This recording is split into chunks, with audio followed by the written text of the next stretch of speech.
बस समझदारी के साथ अपनी भावनाओं को कंट्रोल करें। मैं सीपी सिंह जी का धन्यवाद दूंगा जो इस कार्यक्रम का संचालन कर रहे थे, और मैं भाई अरविंद जी का भी बहुत बहुत धन्यवाद करूंगा कि उनकी चुनावी सभा में मुझे यहाँ आने का मौका मिला। ये भी एक कड़वा सच है कि अगर चुनावी कार्यक्रम आज नहीं होता और मेरी ड्यूटी नहीं लगी होती तो मैं कहीं ना कहीं क्या, गोरखपुर में 2 बच्चों को कल जो है 11-12 साल के 2 बच्चों को कल उनका गला काट के हत्या कर दी गई, और उनकी आवाज उठाने वाला कोई नहीं। अगर ये जिम्मेदारी कंधों पे नहीं होती तो आज गोरखपुर में वहां मुख्यमंत्री से जवाब मांगता कि इन बच्चों के हत्यारों को क्यों नहीं अब तक गिरफ्तार किया गया। तो इसलिए अरविंद भाई की वजह से आज आपके बीच में हूं। इस मंच पर हमारी पार्टी संगठन के सभी वरिष्ठ नेतागण, प्रदेश, जिले, विधानसभा के सभी पदाधिकारी, कार्यकर्ता, यहाँ सामने बैठे मेरे बहनें, माएं, छोटे भाई, मुझसे बड़े भाई और बड़े बुजुर्गों, मैं आपका भी बहुत बहुत धन्यवाद करता हूँ। अपनी बात को शुरू करते हुए मैं समय समय पर जन्मे सभी संतों, गुरुओं और महापुरुषों को भी नमन करता हूँ। इसलिए नमन करता हूँ कि उन्होंने अपने पूरे जीवन में अपने लिए ना जी के हम लोगों के लिए बहुत बड़े योगदान दिए हैं। हमें विचार की शक्ति से रास्ता दिखाया है, जिसकी वजह से आज ये सुंदर सुंदर कपड़े हमारे तन पर हैं। मैं आपका पुनः धन्यवाद करता हूं, क्योंकि जब जब दिल्ली में मुझे आपकी जरूरत पड़ी है, आपने हमेशा मेरे सर पे हाथ रख के इन सरकारों को मुंह तोड़ जवाब देने का काम किया है। सुरेश जी यहाँ है, मैं आज भी गवाही दे सकता हूँ कि जब दिल्ली में सतगुरु रविदास जी महाराज का गुरु घर आम आदमी पार्टी और भाजपा की सरकार ने मिलकर हमारे पवित्र स्थल को हमसे छीना था, तब आप दिल्ली के लोगों ने, पूरे देश से आए हुए लोगों को अपने गुरु घरों में रहने का ठिकाना देके, उनके रोटी पानी रहने की व्यवस्था करके और अपनी शक्ति के बदौलत उस दिन उस सरकार को, जिस सरकार ने आपके 96 बच्चों को जेल भेजने का काम किया था, उस सरकार को घुटने टिकवाने के लिए मजबूर किया था। इसलिए मैं आप गोपालपुर वासियों का बहुत बहुत धन्यवाद करता हूं। मैं जब उधर से आ रहा था तो ये सोच रहा था किससे मिलूं और किससे ना मिलूं। मेरे लिए आप सब लोग मेरे अपने हो, न कोई छोटा ना बड़ा, क्योंकि हमारे गुरु ने कभी ये सिखाया नहीं, छोटे बड़े की बात नहीं सिखाई। और आप ये भी जानते हो कि 16 महीने मैंने जेल काटी, 16 महीने। मैं आपका खून हूं, मैं आपकी औलाद हूं। आप मेरे बड़े हो, बताओ क्या समाज के लिए लड़ाई लड़ना गलत है? क्या समाज में अगर जुल्म हो उनकी आवाज उठाना गलत है? तो मैंने हमेशा, कोई ऐसा मामला नहीं रहा जहां हमारे मान सम्मान पे हाथ आई हो और मैंने घर में बैठ के तमाशा देखा हो। कोई ऐसा मामला नहीं बता सकते आप मुझे।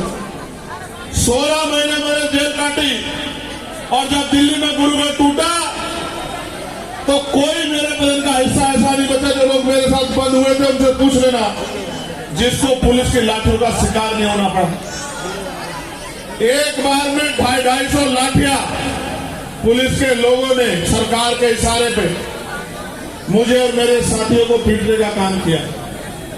उनको लगता था कि लाठियों से डर गए चंद्रशेखर आजाद, ये वापस भाग जाएगा, डर जाएगा। वो ये नहीं जानते कि ये चंद्रशेखर आजाद सतगुरु रविदास जी महाराज का अंश है।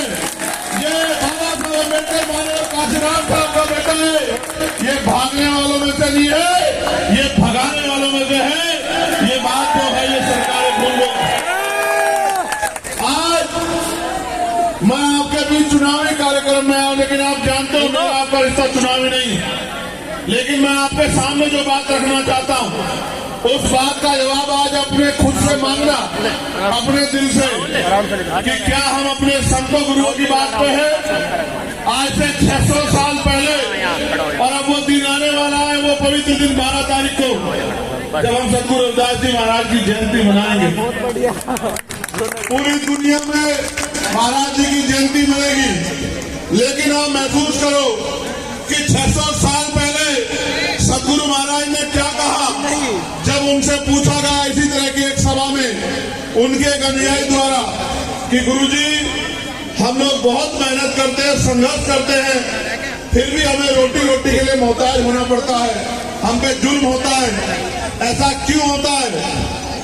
ये उन्होंने वाणी के द्वारा सदगुरु जी से पूछा कि रविदास मानुष सुखी बसन्नु सूकर है दो ठाव, एक सू स्वराज माही दूसर मरगट गांव। जब ये बात सदगुरु जी से पूछी गई तो ये वाणी के जगह सदगुरु जी ने जवाब दिया, और वो जवाब ये था कि सुख शांति का जीवन जीने के दो ही रास्ते, रविदास मानुष सुखी बसन्नु सूकर है दो ठाव, कि सुख शांति से जीने के लिए दो ही रास्ते हैं। पहला,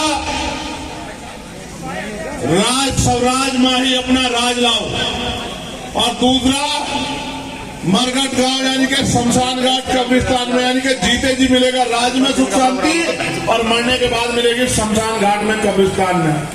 ये बात 600 साल पहले आप किसी संत से, हमारे किसी गुरु से पूछ लेना, वो आपको बता देंगे 600 साल पहले गुरु जी आपको कह के गए कि राज लाओ।